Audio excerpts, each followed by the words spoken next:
Previously on TWiT. Mac Break Weekly. We speculated, gee, will Apple release new hardware? Their stores are closed. Well, they announced a new MacBook Air and a new iPad Pro. And was that the MacBook Air you got there? Or is that? Yep. So gold. Oh. Hands-on tech. We're working from home, many of us, and so I have some stuff here and some recommendations for you so that you can have the best work from home experience that you can.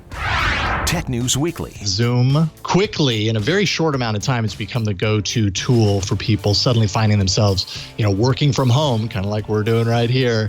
But there may be some reason to be at least hesitant or concerned. The problem with Zoom is much of its structure centers on giving explicit knowledge to the hosts, and the attendees don't really get to know. They learn later on. The ability of administrators to dial into a call whenever they want of that organization, they have the autonomy to do that. And so right now, this is a make or break moment for all of us where we can put pressure on Zoom and say, you need to be explicitly clear about what's being extracted, what's being accessed. Hello, everybody. Welcome to Hands on Macintosh. I'm Leo Laporte. Once again, we're going to show you how to get the most out of your Mac. I got a Lulu of a program, literally. I have Lulu running in the background on all my Macs at all times, letting me know when something outbound is trying to connect. It's keeping the bad guys from going to the outside world, sending your data out, connecting to a command and control server, doing anything.